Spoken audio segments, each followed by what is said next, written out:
Sorry for the thing. This is our class for kinematics, and we are starting with November 17, paper 21, question number 1.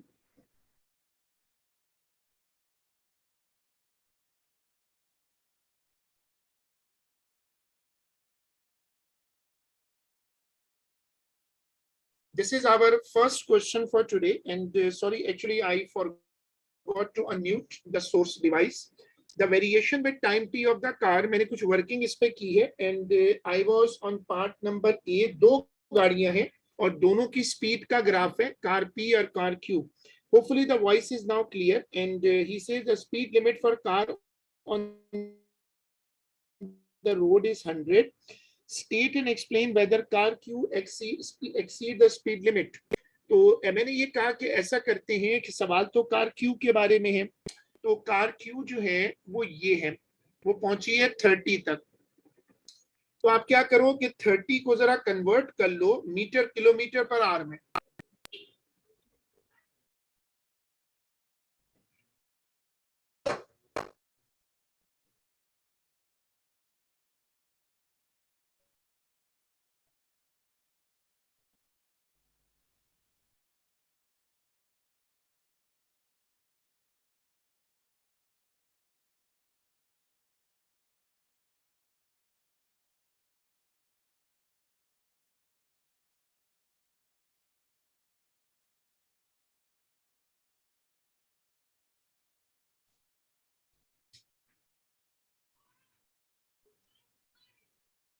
चलो अब इसको जो लोग सवाल में ज्वाइन हो गए वो अब इसको जरा पढ़िएगा और इसको कन्वर्ट करके दें और बताएं कि कन्वर्ट करके क्या आ रहा है.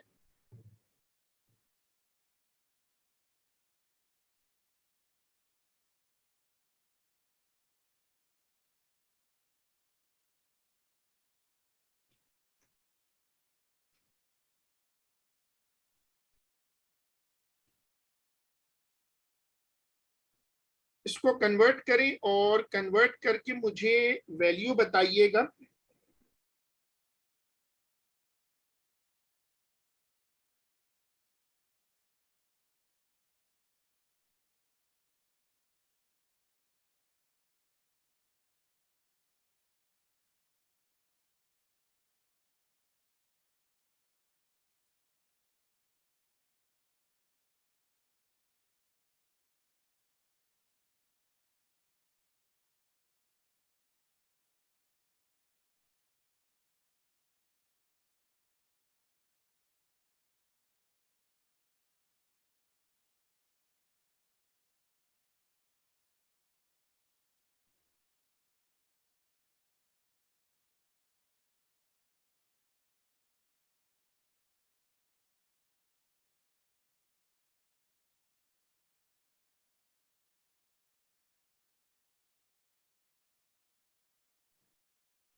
या मुझसे गलती हो रही है क्योंकि किलोमीटर पर आवर को मीटर पर सेकंड में चेंज करना था, तो मैंने वो गलती से 30 ले लिया, क्योंकि किलोमीटर पर आवर में तो 100 है ना, तो इससे कन्वर्ट करो, स्पीड लिमिट दोबारा निकाल लो, करेक्शन कर लो।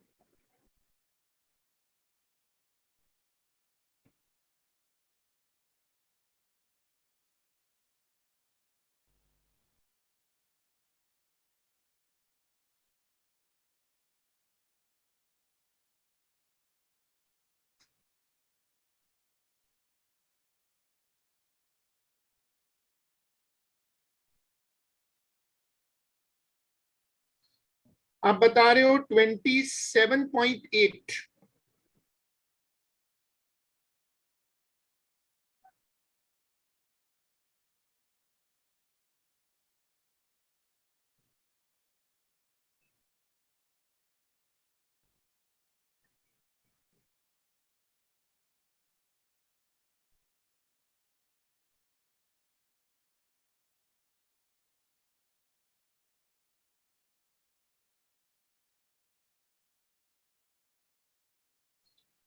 जो स्पीड लिमिट है वो है 27.8, और ये गाड़ी जा रही है 30 तक 27.7। ठीक है, चलो इतना डिफरेंस आ जाएगा।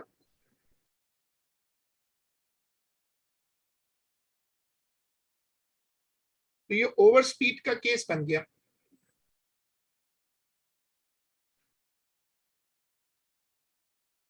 चलो आगे पढ़ो। Calculate the acceleration of car P. देखो ये कार पी है, हमने नोट्स में डिस्कस किया है। देखो ये कार पी है, एक्सेलरेशन जो होता है वो होता है इस ग्राफ का ग्रेडियंट। मैंने स्केचेस ग्रुप पे भी डाले थे, और ग्रेडियंट होता है y अपॉन एक्स। तो अब तुम इस पे एक ट्राइंगल बनाओ। हाँ, v अपॉन टी कर लो, लेकिन देखो असल चीज ग्राफ है। जब ग्राफ गिवन है ना, तो तुम्हें चाहिए कि तुम उस पे ग्रेडियंट निकालो, और क्योंकि वो सवाल तो ग्रेडियंट से रिलेटेड है, तो तुम उस पे ग्रेडियंट निकालो, जैसे हम लोग ओ लेवल मैथ्स में करते थे।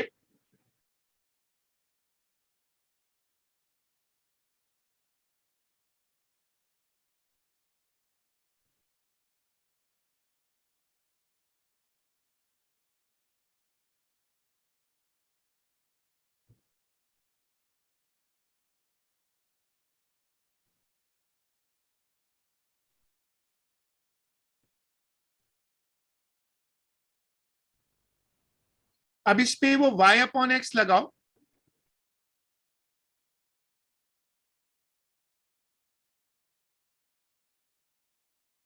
ऐसे मैं ट्राइंगल बना रहा हूं। अगर ये क्वेश्चन आपको रीड एंड राइट में मिल जाए तो मुझे भी बता दीजिएगा कि रीड एंड राइट में कौन सा क्वेश्चन नंबर है, या अगर ईयर नंबर मिल जाता है तो।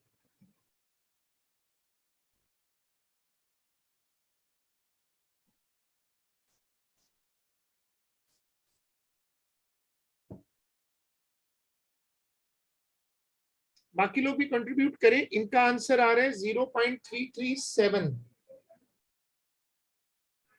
कार्पी का एक्सेलरेशन चाहिए।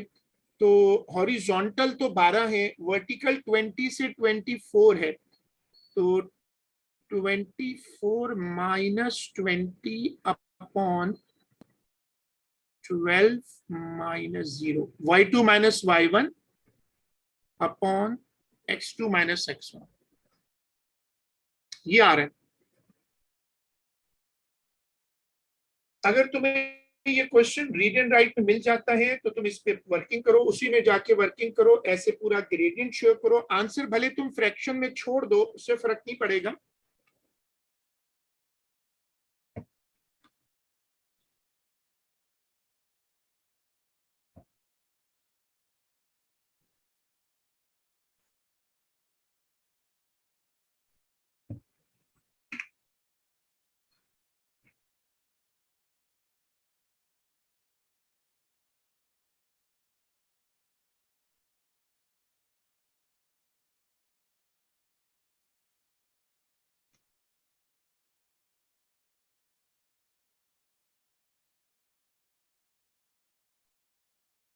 Determine the distance between the two cars at t is equal to 12। देखो जो ये ग्राफ होता है, ये जो तुम्हें ग्राफ नजर आ रहा है, इस ग्राफ का एरिया डिस्टेंस होता है। जो हमने नोट्स बनाए थे, इस ग्राफ का जो एरिया होता है दैट इज द डिस्टेंस।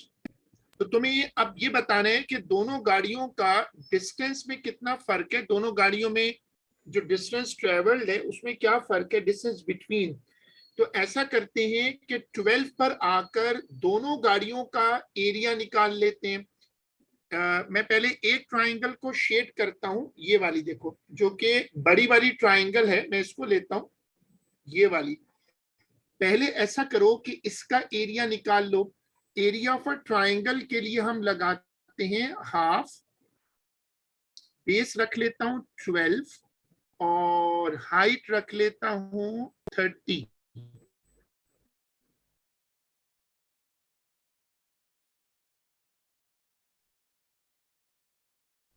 और तुम लोग फिर मुझे इसका एरिया और इसका डिस्टेंस निकाल दो। 180 सही है। ये आ गया बड़ी वाली ट्राइंगल का एरिया, ठीक है, जो कि जा रहा है असल में कार नंबर क्यू के लिए। तो ये है क्यू का एक डिस्टेंस ट्रेवल, ट्राइंगल 1। हाँ, अब जो कार पी है उस पे जरा वर्किंग कर लो। जो कार पी है, मैं ट्राइंगल को रब कर देता हूं और मैं आ जाता हूं, ये है कार पी। बताओ ये कौन सी शेप है जो मैं शेड कर रहा हूं।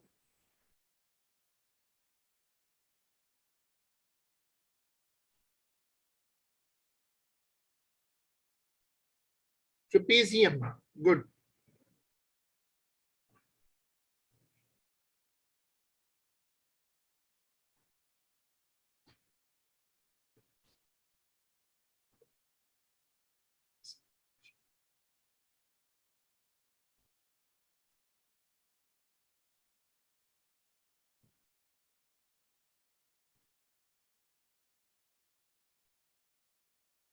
अब एरिया ऑफ ट्रेपेजियम का फॉर्मूला होता है half into height into sum of parallel sides. इसको मैं कह देता हूं D2 हाफ, और हाइट हम लेंगे 12 जो सीधी साइड है।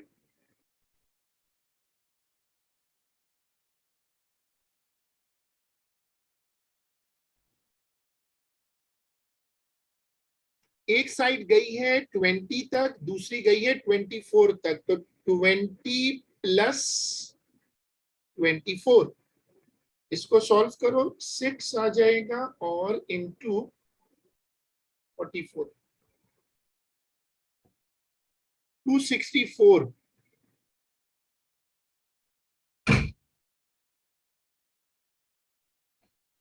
अब दो डिस्टेंसेस आ गए, उसने कहा कि मुझे दोनों का डिफरेंस निकाल के दो। तो आप क्या करो, 180 और 264 को माइनस कर दो। मैं इस वाले पार्ट की बात कर रहा हूं।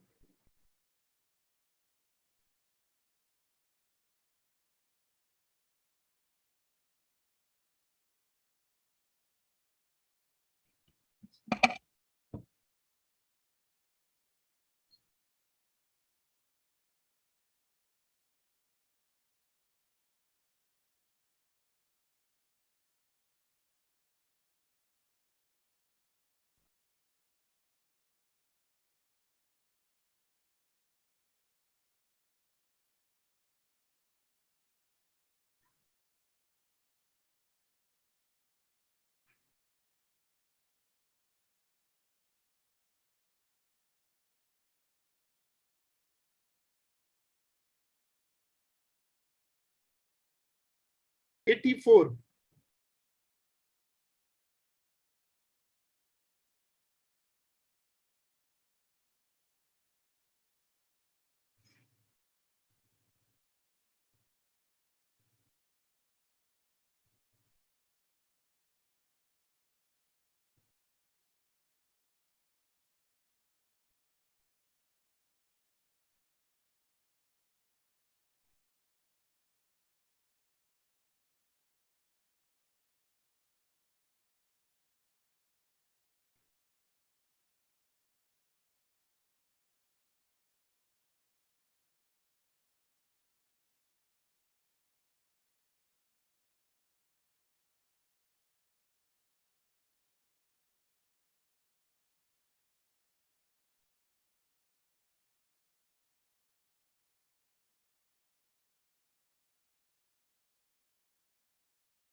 देखो अब आपने ये सॉल्व कर लिया,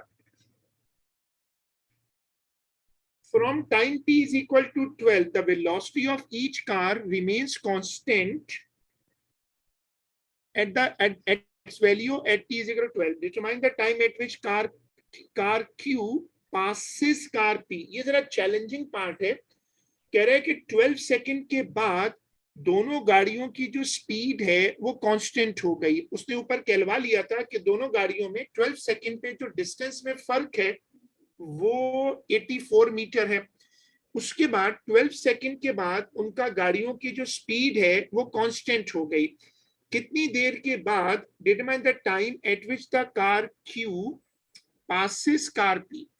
जाहिर वो पास तो तभी करेगी जब ये डिस्टेंस पैच हो जाएगा। वो कह रहे 12 सेकंड के बाद दोनों गाड़ियां जो हैं वो एक ही स्पीड पे कांस्टेंट हो जाएंगी। जो स्पीड उनकी थी ना उस पे वो चलना शुरू हो जाएंगी। अब ये सवाल 2 मार्क का है। अब तुम या तो 84 रख के सॉल्व कर दो या एक छोटा सा स्केच बना लो।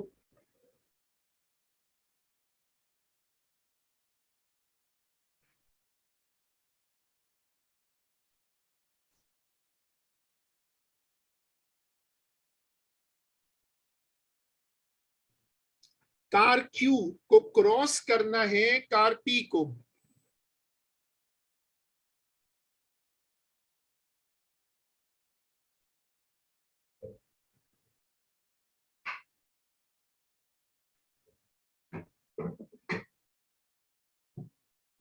मैं ये कर रहा हूं कि मैं इसको एक रफ सी प्लॉटिंग दे रहा हूं समझाने के लिए आप लोगों को कि एग्जामिनर जो बात कह रहा है उसका मतलब क्या है। कार क्यू को मैं पहले प्लॉट कर देता हूं। ये कार क्यू है और 12 सेकंड के बाद उसकी जो स्पीड है वो कांस्टेंट हो गई। अब ये नहीं पता वो कहां तक गया, लेकिन वो कह रहे हैं कि कार क्यू जो है वो पी को क्रॉस कर जाए डिस्टेंस वाइज।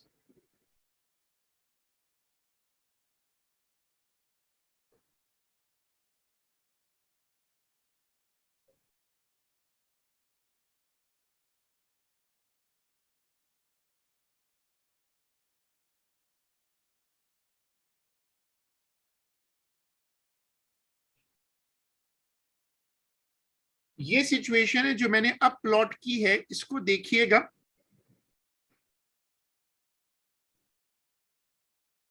इसमें ये पोजीशन है और ये वाली जो पोजीशन है वो 12 है।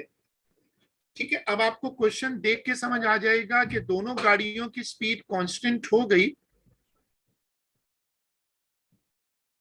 और ये नंबर 12 है, ये नंबर टी कर लो, ये 0 है और 24 तक गया है।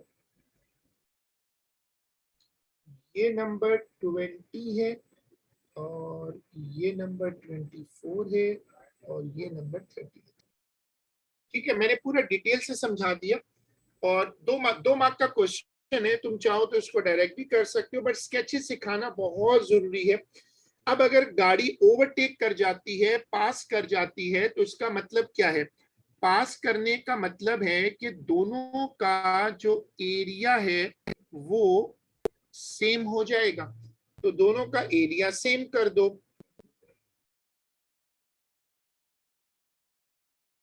हमें अब निकालना क्या है, डिटरमाइन द टाइम।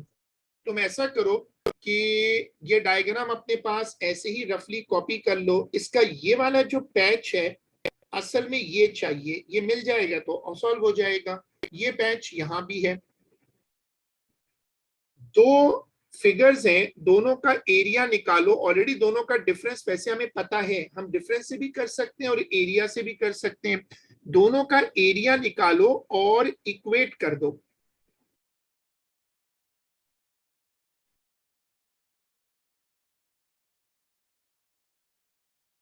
हमें पहले ही पता है कि देखो ट्राइंगल का एरिया आता है 264। दोनों का एरिया निकालो, टोटल एरिया निकालो। हाँ, एरिया 1 एरिया 2 कर सकते हो, लेकिन उसमें तुम्हें ना यहां तक आना है जहां टी लिखा हुआ है। जो रेड वाली मोशन है वो क्यू है और नीचे वाली मोशन पी है। तो ये वाली मोशन क्यू है, ये वाली पी है। अब उनको बनाओ और ऐसा करते हैं, पहले क्यू का एरिया बना लेते हैं। हमने क्यू की ट्राइंगल निकाली हुई है 180।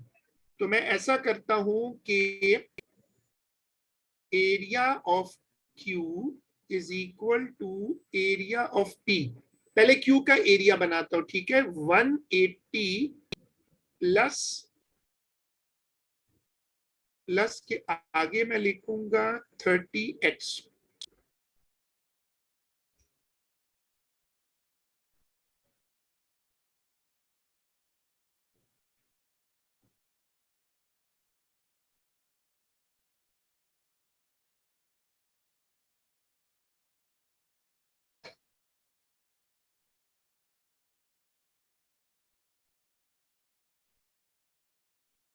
अब पी का एरिया निकालो। उसका पुराना वाला एरिया तुम्हें पता है 240 है, जो तुमने निकाला था।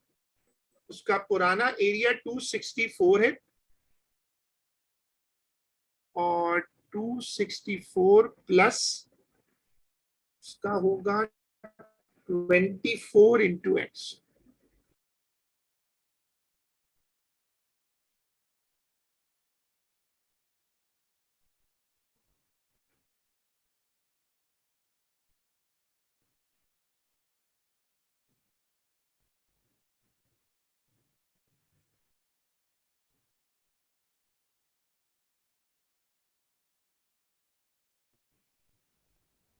x की वैल्यू आ रही है 14। तो अब टाइम क्या हो जाएगा, जो t की वैल्यू होगी 12 तो पहले ही हो चुका था, तो 12 प्लस 14, तो टाइम होगा 26। हाँ, सब लोग इसकी वर्किंग देखो। मैंने इसको स्केचेस से कराया, जानबूझ के। स्केचिंग मजबूरी है कि हमें स्केचिंग को जानबूझ के ज्यादा डिस्कस करना है।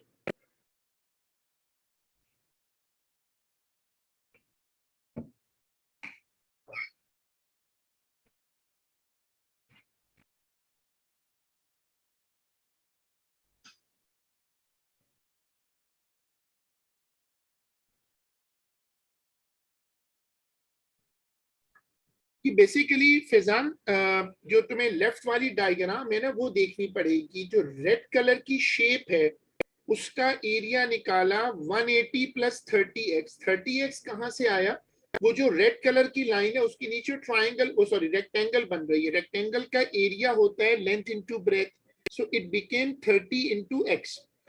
जो पीछे वाला 180 है वो पहले निकला हुआ है। अच्छा, जो ब्लू वाला है वो पी का शेप है, उसका पहला वाला 264 पहले निकला हुआ है, ट्रेपेजियम। आगे आए तो अगर आप इसको शेड करें, देखो ये एक रेक्टेंगल है। रेक्टेंगल का एरिया क्या होता है, लेंथ इनटू ब्रेथ, वो कर दिया। जब हम कहते हैं कि क्यू ने पी को, क्यू पासिस कार पी, तो पास तो तभी करेगा जब दोनों का डिस्टेंस सेम होगा। कोई गाड़ी दूसरे को ओवरटेक तभी करती है। इसलिए ये वैल्यू जो है वो 14 आ जाएगी, और 14 और 12 को फिर ऐड करना पड़ेगा, क्योंकि हमने जहां x को मार्क किया था वहां पर हमारे पास ये वैल्यू थी।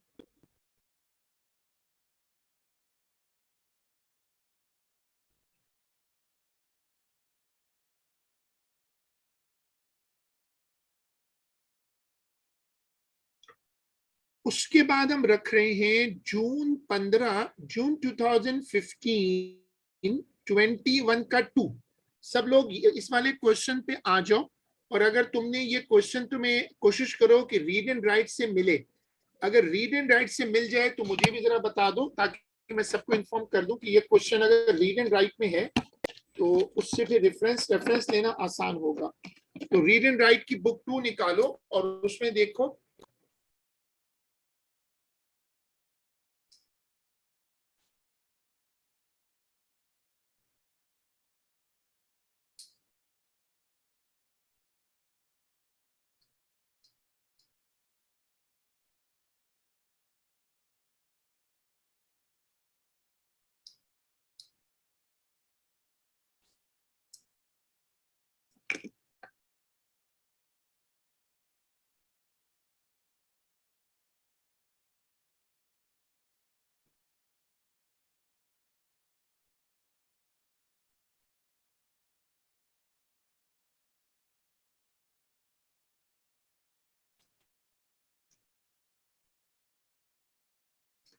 अगर तुम ये क्वेश्चन बुक में ढूंढ लोगे ना तो तुम क्वेश्चन पर सॉल्व करो, इससे तुम्हारा होमवर्क का पार्ट भी होता जाएगा। तुम्हें समझ तो आ गया है कि यही पास पेपर होमवर्क है, यही पास पेपर आपकी प्रैक्टिस है, यही पास पेपर क्वेश्चंस जो हैं ये आपके ऑनलाइन क्विजेज हैं, यही पास पेपर क्वेश्चन असेसमेंट है, यही क्लास टेस्ट, सब कुछ यही है। तो अगर तुम बुक ले चुके हो तो बुक में सर्च कर लो, अगर बुक में तुम्हें ये क्वेश्चन मिल जाता है तो बुक में सॉल्व कर लो, तो तुम्हारा उसमें एडवांटेज होगा, एफर्ट बचेगी। सर हाँ ठीक है, गुड। यशी सिंह, ही Singh question number 3, page number 86। Good support.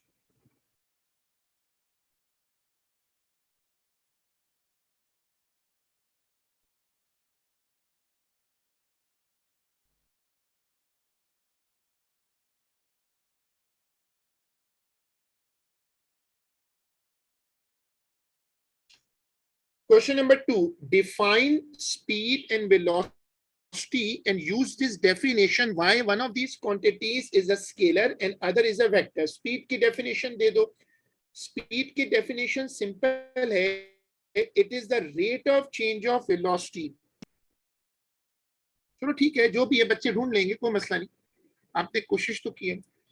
Speed is the rate of change of velocity. मेरे पास ईयर नंबर तो यही है, जून 15/21 का 2। अगर वो मैच नहीं करता तो कोई मसला नहीं है, आप लोग इसको यहाँ स्क्रीन से देख लो या फिर आप रो पेपर पे खोल लो।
Speed is the rate of change of distance. Velocity is the rate of change of displacement. Speed velocity की डेफिनेशन आ गई। वो कह रहे हैं इनमें से एक स्केलर एक वेक्टर है, तो आप लिख दो speed is defined completely without direction. जैसे आप गाड़ी का स्पीडोमीटर देखते हो तो वो स्पीड है। Speed is defined completely without direction.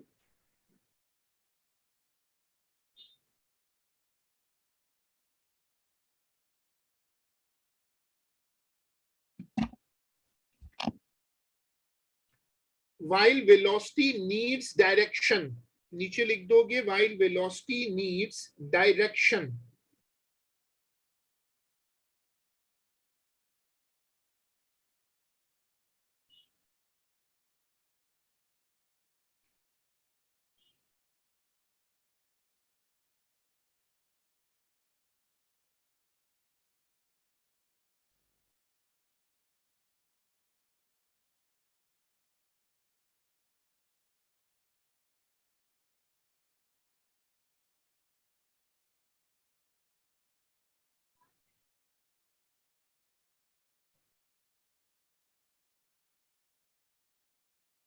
A ball is released from rest and falls vertically. The ball hits the ground and rebounds vertically as shown.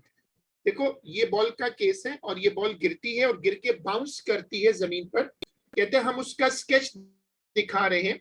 The variation with time of the velocity of the ball as shown. तुम्हें ये graph देखना है, graph पहले ऊपर जाता है मतलब velocity बढ़ रही है, फिर बॉल जमीन को हिट करती है, रिबाउंड करती है। जब बॉल रिबाउंड करती है तो वेलोसिटी डिक्रीज करती है, हाईएस्ट पॉइंट पे पहुंचती है तो वेलोसिटी 0 हो जाती है। फिर ये वाला पैच देखो, बॉल जो है ऊपर जाते वक्त बॉल की वेलोसिटी डिक्रीज करती है, हाईएस्ट पॉइंट पे पहुंचती है तो बॉल की वेलोसिटी 0 हो जाती है। फिर बॉल की वेलोसिटी ये ऊपर जाते वक्त हाईएस्ट पॉइंट पे आने के बाद नीचे आते वक्त बढ़ती है। देखो एक कॉन्सेप्ट बड़ा अच्छा बना लो कि जब भी किसी चीज को ऊपर फेंकते हैं तो उसकी वेलोसिटी डिक्रीज करती है। जब भी आप किसी चीज को ऊपर फेंकेंगे, जब भी आप किसी चीज को ऊपर फेंकेंगे तो वेलोसिटी कम होगी। देखो इस बात को याद रखो कि ऊपर जाते वक्त वेलोसिटी डिक्रीज करती है और नीचे आते वक्त वेलोसिटी जो है वो इंक्रीज करती है।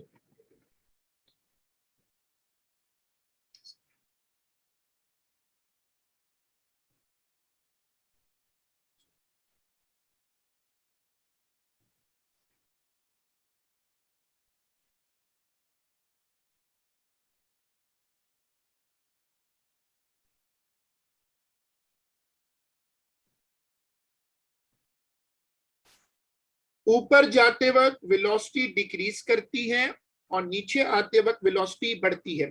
अब यहां से आगे शुरू करो, क्वेश्चन पढ़ो। Air resistance is negligible. अच्छा, अगर एयर रेजिस्टेंस नेग्लेजिबल हो तो इसका मतलब होता है कि एक्सेलरेशन जी के बराबर है। और ये कौन सा केस मैंने पढ़ाया था, इसको कहते हैं फ्री फॉल।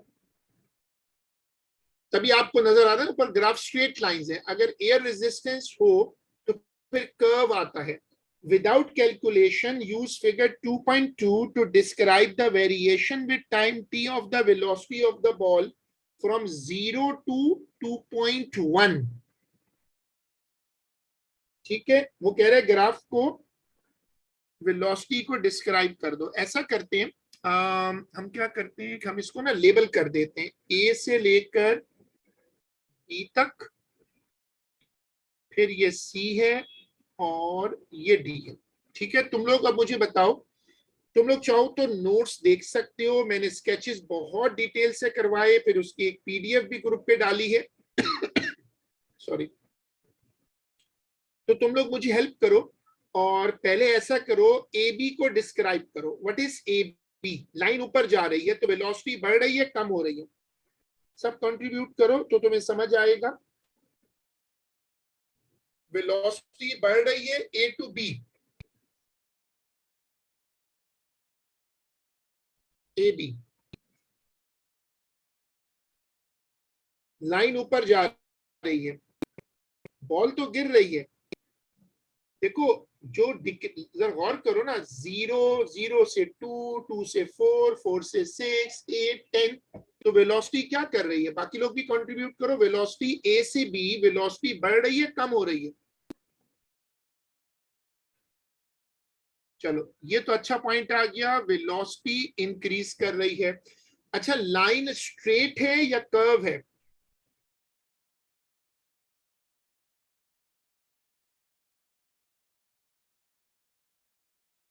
स्ट्रेट। स्ट्रेट का मतलब है कांस्टेंट ग्रेडियंट या नॉन यूनिफॉर्म ग्रेडियंट है।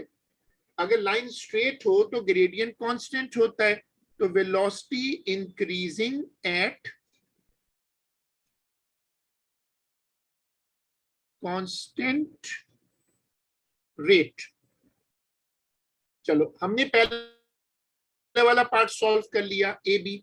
फिर एक लंबी सीधी लाइन है। अच्छा, अब तुम ये बात समझ लेना कि इतनी vertical line, I am talking about B C, ये क्या है?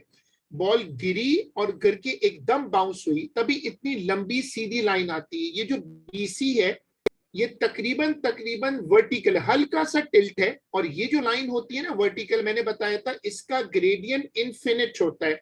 ये हुआ क्या कि बॉल जाके जमीन पे लगी, हल्का एक बहुत थोड़े टाइम के लिए रुकी और रिबाउंड हो गई। तो BC जो है वो असल में क्या है, रीबाउंड है। BC is the rebound.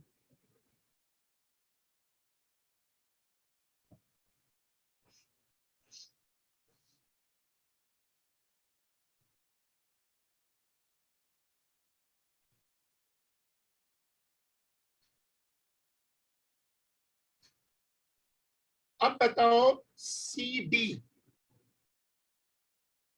What is CD? The ball is going upward. बताओ CD, ये है CD, देखो 8, 8 से 6 माइनस मत देखना, 4 2 ऐसे जा रहे हो तो बताओ C to D वेलोसिटी बढ़ रही है कम हो रही है? C to D वेलोसिटी बढ़ रही है कम हो रही है? माइनस इग्नोर करना, माइनस से डायरेक्शन क्या है, यू टर्न लगाए ना, इसलिए माइनस हो गई वेलोसिटी।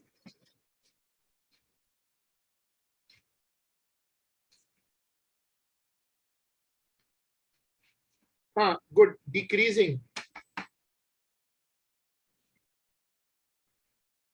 सही है। V डिक्रीजिंग, लाइन स्ट्रेट है तो उसका जो रेट है वो कांस्टेंट है। हमें 2.1 तक आना था, हमने 2.1 तक एक्सप्लेन कर दिया। ग्राफ्स को टाइम देना होगा, बेसिक स्केचेस अच्छे से समझ के याद करने पड़ेंगे। हमें ये कैसे पता कि ये पोजीशन 0 है, क्योंकि ये इंटरसेप्ट है। तो जब बॉल पहुंचेगी पोजीशन डी पर, जब बॉल डी पोजीशन पे पहुंचेगी तो उसकी वेलोसिटी जो है वो 0 हो जाएगी। हमने ये वाला पार्ट किया। Calculate the acceleration of the ball after it rebounds from the ground. Show your working. जो acceleration होता है वो velocity time ग्राफ का ग्रेडियंट होता है, और ग्रेडियंट क्या होता है, y/x। ये ग्रेडियंट है।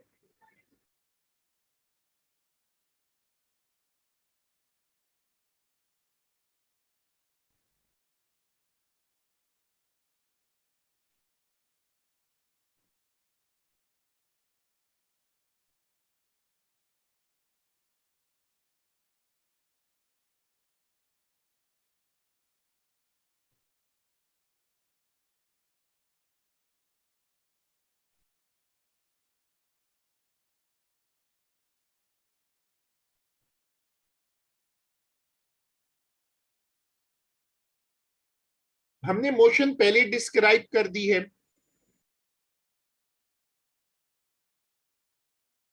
अब तुम लोग ग्रेडियंट निकालो, और छोटा सा पार्ट है।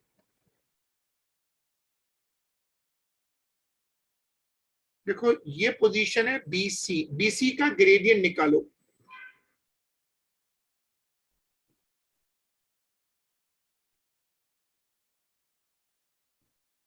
BC का ग्रेडियंट निकालो, लाइन BC है उसका ग्रेडियंट निकालो। मैं इसको तुम लोगों के लिए साथ कंपेयर करने के लिए रीड करता हूं।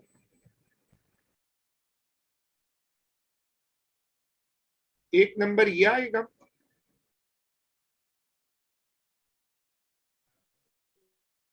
और एक नंबर ये आएगा। और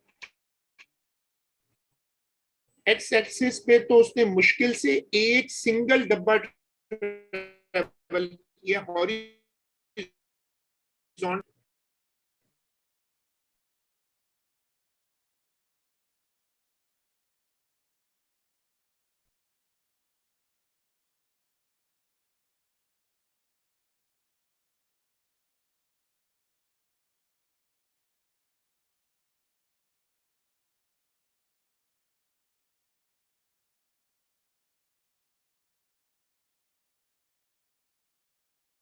सिर्फ एक डब्बा है इसका, बस ओनली वन बॉक्स। अब वन बॉक्स निकाल लो, वन बॉक्स बॉक्स कितना होगा? हॉरिजॉन्टल तो बहुत ही छोटा सा है, तो अगर ये 1 से 2 गया है तो 1.1 एक डब्बा जो है वो है 0.1। अब फॉर्मूला लगाओ और सॉल्व कर दो।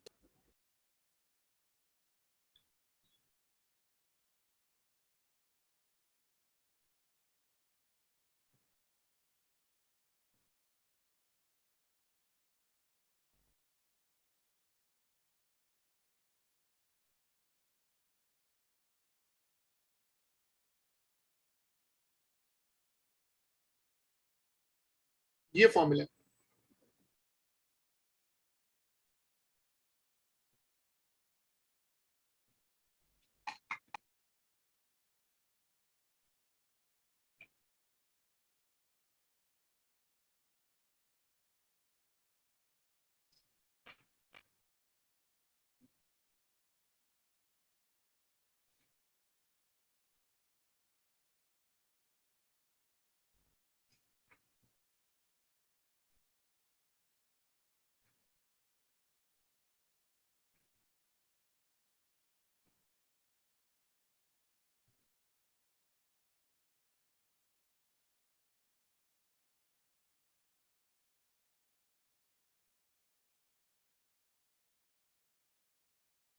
10.8। हाँ सही है, अगर तुम सही कह रहे हो 10 पॉइंट इधर पर इस तरह 10.8 होगा ऊपर, ये सही है। इसमें जो है दिस नंबर वुड बी 10.8।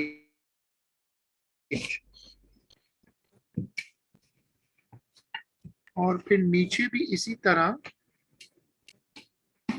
नीचे भी इस तरह 8.8 होगा। ये करेक्शन कर लें।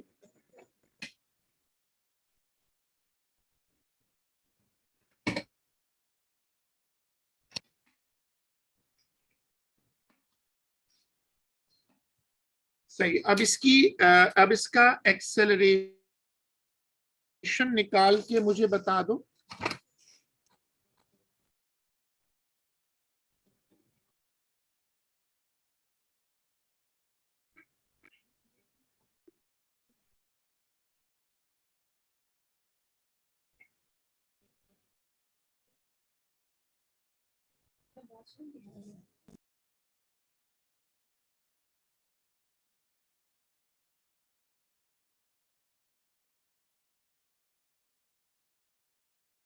Calculate for the ball from से 2.1 जो है डिस्टेंस या डिस्प्लेसमेंट है।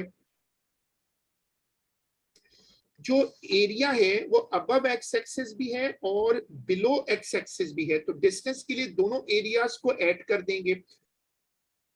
डिस्टेंस के लिए दोनों एरियाज ऐड हो जाएंगे और डिस्प्लेसमेंट के लिए दोनों एरियाज जो हैं वो माइनस होंगे। अब आप लोग ये वाला पार्ट शुरू करो, हमें जाना है 2.1 तक।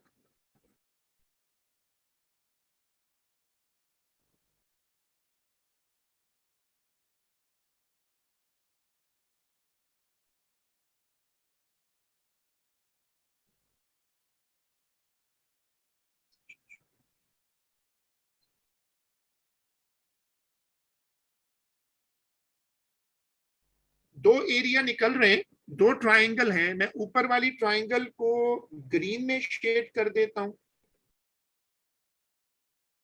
और नीचे वाले को, हाँ उनको ऐड कर, डिस्प्लेसमेंट के लिए ऐड करना ना। और नीचे वाली ट्राइंगल को ऐसे रख लो। अगर तुम इन दोनों को ऐड करोगे तो डिस्टेंस आएगा, माइनस करोगे तो डिस्प्लेसमेंट आएगा। इसको कर लेते हैं A1 और ये A2 है। चलो भाई शुरू करो, शाबाश। अगर ये ट्राइंगल है तो एरिया का फॉर्मूला होगा half into base into height.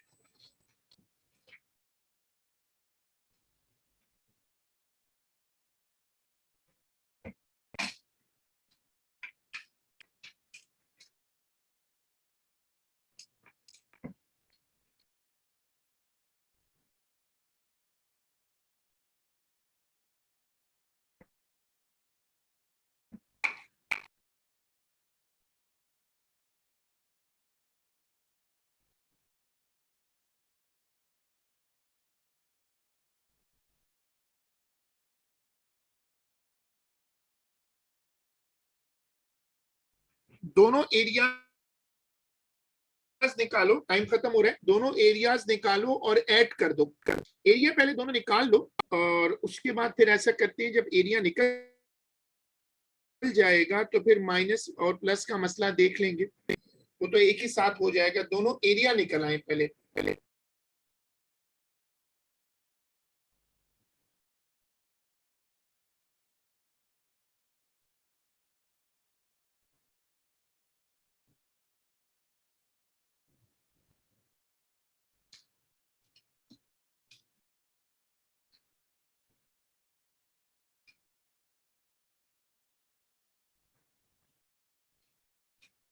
अगर कोई एरिया में हेल्प कर सकता है, सिंपल सी कैलकुलेशन है, हमने ऑलरेडी मार्किंग पहले कर ली थी। ये वाली पोजीशन 10.8 है और ये वाली पोजीशन है हमारे पास -8.8, 5.67 पहले ट्राइंगल, तो एरिया 1 जो है वो 5.67 है। जो इन्होंने बताया सेकंड ट्राइंगल है 4.18।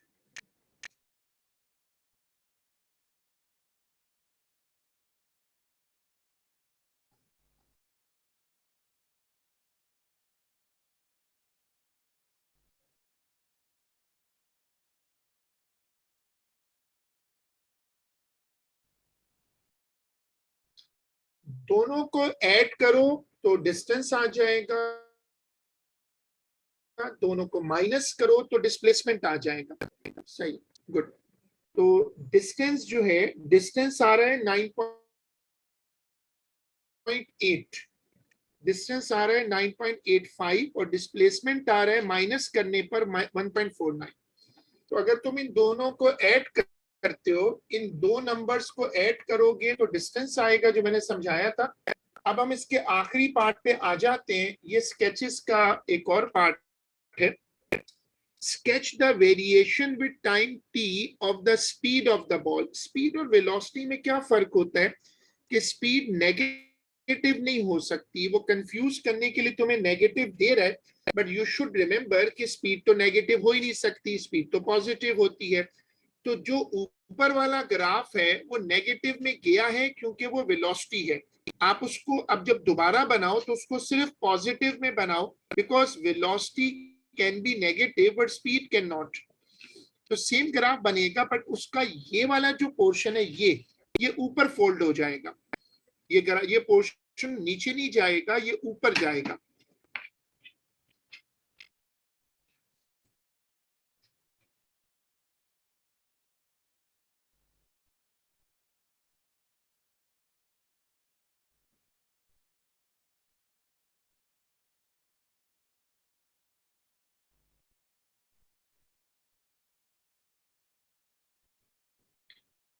हाँ, इन्वर्ट का मतलब ये है कि जो ग्राफ बनेगा वो उसका जो एक्स एक्सिस के नीचे गया है पोर्शन, वो पोर्शन नीचे नहीं जाएगा। जो स्पीड होती है वो नेगेटिव नहीं हो सकती। हम ऐसी रफ एक्सिस बना लेता हूं मैं, आपको ये एक्यूरेट बनाना पड़ेगा।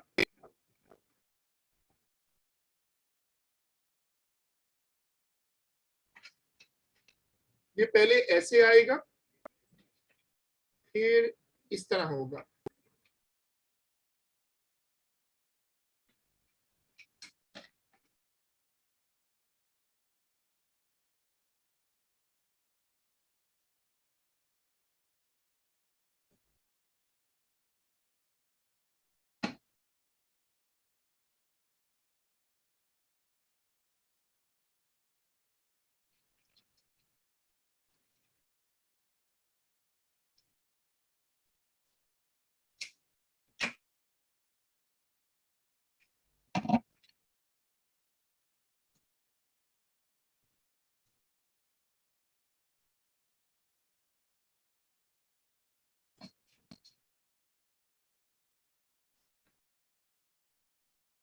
ये इसकी शेप बनेगी अप्रोक्सीमेटली